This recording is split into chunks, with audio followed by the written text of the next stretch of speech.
2007 World Cup final was just an absolute farce. Because the game's not over. It's classic officialdom gone mad. The 2007 Cricket World Cup will always be remembered for many wrong reasons, but what happened at the end of the final can only be described as straight up embarrassing. We're moving further and further into night. Nobody can see anything. Dark. And even resulted in the umpires getting suspended. Classic umpiring this from Aleem Dar and Steve Buckner. The 2007 World Cup took place in the West Indies, but the crowds lacked the Caribbean flavour that we all know and love, because locals couldn't even afford the overpriced tickets. No music was allowed in the stadiums, and hotels were ridiculously overpriced. Unfortunately, the time zones also meant that many matches were played during the early hours of the morning in many countries. But from a cricket point of view, we saw some epic moments, including Lasith Malinga becoming the first bowler in ODIs to take 4 wickets in 4 consecutive balls. For Sri Lankans with 2 good strikes. Gone! 4 and 4. Brilliant. Whoever would have thought that this could possibly happen? Ireland came to the party in a big way, which was great to watch. But when favourites India and Pakistan fell out in only the first round, it became clear that this was no ordinary World Cup. Historic pictures. Ireland have beaten Pakistan and beaten them out of this World Cup. And not to mention the sudden and mysterious death of Pakistan coach Bob Woolmer during the tournament. Pathologist report states that Mr. Woolmer's death was due to asphyxia as a result of manual strangulation. Australia came face to face with Sri Lanka for the final showdown at the Kensington Oval in Barbados, but rain delayed the start of the match by a frustrating 3 hours. The 50-over match was reduced to 38 overs per innings, with Australia batting first. And here we go, the 9th World Cup final. Kensington Oval in Barbados. And we witnessed one of the most epic, record-breaking innings in World Cup finals history by Adam Gilchrist, smashing 149 runs off 104 balls. Yes!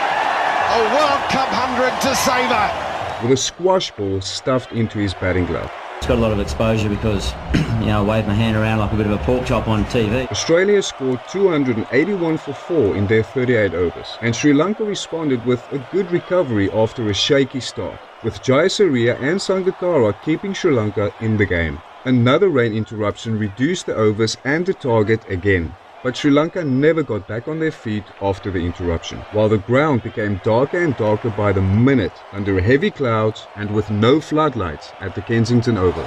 We're moving further and further into night. The time in Barbados is just before 25 minutes past 6. Very dark out there. Still needing 64 runs off 18 balls with only 3 wickets in hand, the result became crystal clear.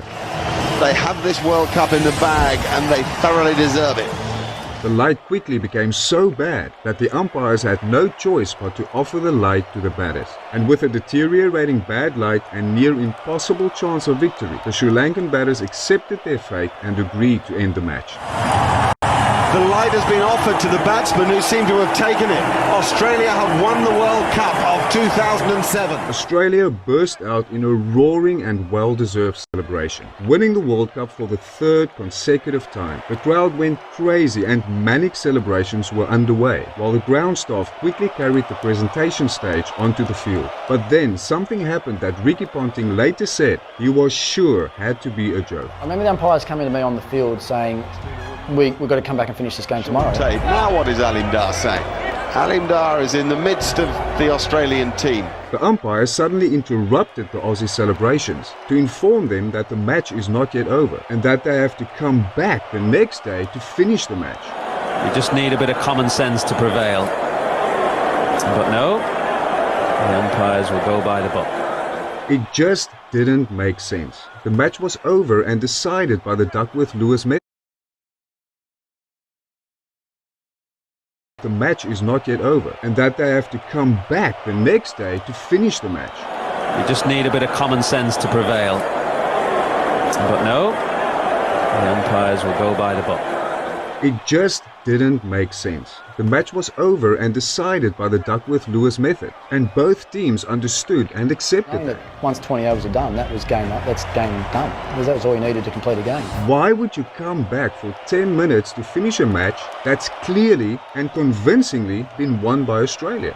What about the thousands of fans, the hundreds of staff members, TV crew and commentators that all have to come back for a few minutes tomorrow morning? I guarantee you one thing, I won't be able to find half my players tomorrow because we all know we've won the game.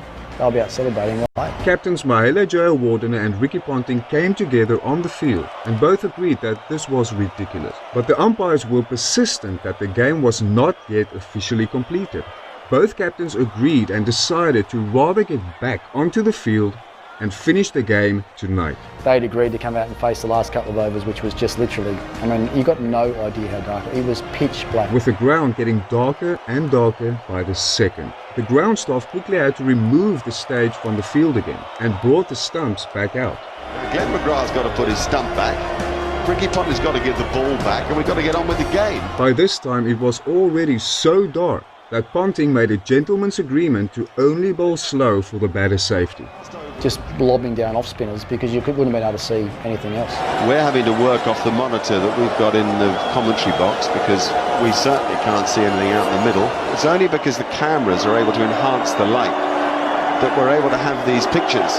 The final 3 overs were merely an unnecessary and frustrating formality, with everyone looking on in absolute disbelief. The Aussies bowled as slow as possible to avoid any unnecessary injuries, with the commentators fuming at the ridiculous scenes that were playing out on the international cricket stage.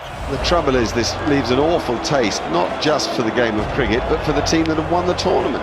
When the last ball was eventually bowled, the Aussies got to celebrate their incredible 3rd consecutive World Cup win again. And that finally is that. Australia have won the World Cup of 2007. The ground staff brought the stage onto the field again, and the final presentation was done in almost complete darkness. It's just a shame that the tournament ended in such farcical circumstances. So it was a farcical end to what was a pretty good tournament. Many questions were asked about this fiasco, and the ICC released a harsh statement to announce that all the umpires involved, including the match referee, misinterpreted the laws and made a mistake. And all of them were suspended from the T20 World Cup later that same year. It's difficult to understand how such an experienced team of international umpires could get this wrong so bad, and in the final of the biggest cricket event in the world. When the batters were offered the light and left the field, everybody understood that the game was done and Australia had comfortably and fairly won according to the Duckworth-Lewis method. Why would you host a World Cup final at a ground without floodlights? And if so, why not start the match early enough to avoid running into light problems? Unfortunately, this embarrassing ending left a bitter taste to the 2007 World Cup, but many lessons were learned and mistakes were